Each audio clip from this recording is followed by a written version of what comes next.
دوران عدت نکاح کیس کا محفوظ فیصلہ کچھ دیر بعد سنایا جائے گا۔ سینئر سول جج قدرت اللہ فیصلہ سنانے کے لیے اڈیالہ جیل میں موجود۔ ملک بھر میں 12 کروڑ سے زائد شہری حق رائے دہی استعمال کریں گے۔ 20 لاکھ خواتین ووٹرز کا اضافہ ہو گیا۔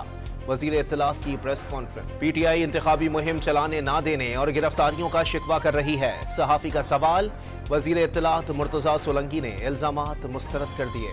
احتساب عدالت اسلام آباد کے جج محمد بشیر کام کی نوعیت اور دباؤ کی وجہ سے ہائپر ٹینشن کا شکار، ایک مرتبہ پھر ریٹائرمنٹ تک چھٹیوں کی درخواست دے دی۔ نیو کراچی میں پیپلز پارٹی اور ایم کیو ایم کے کارکنان کے درمیان جھگڑا، فائرنگ سے لڑکا جاں بحق، 3 افراد زخمی۔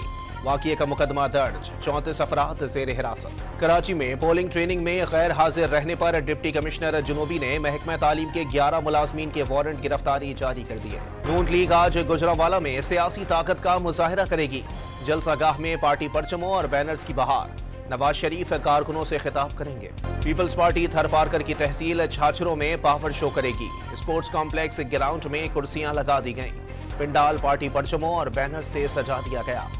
سوابی میں تحریک انصاف کے جلسے کی تیاریاں جاری، بیرسٹر گوہر، شیر افضل مروت اور اسد کیسر کارکنوں سے خطاب کریں گے۔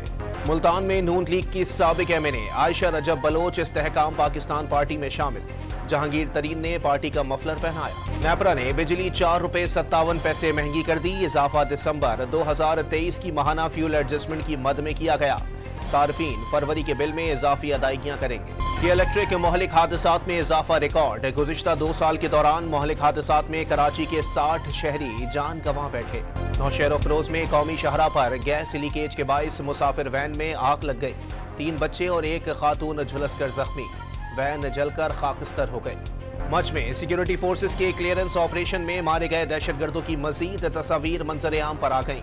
ہلاک دہشت گرد عبدالودود صادقزئی لاپتہ افراد میں شامل تھا۔ امریکہ کے شام اور عراق میں ایرانی پاسداران انقلاب کے ٹھکانوں پر حملے، 85 مقامات کو کامیابی سے ٹارگٹ بنانے کا دعویٰ، حملوں میں طویل فاصلے تک مار کرنے والے میزائلوں کا استعمال۔ اسرائیل کی غزہ میں وحشیانہ کارروائیاں جاری، رفح میں گھر پر بمباری سے 10 فلسطینی شہید، 24 گھنٹے کے دوران 112 فلسطینیوں نے جام شہادت نوش کیا۔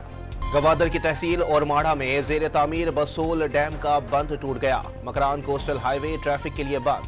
کیچ میں بارش، تربت کے ندی نالوں میں طوفانی۔ پارا چنار، مسلم باغ، چمن، زیارت اور مری میں ہر شہر نے سفید چادر اوڑھ لی۔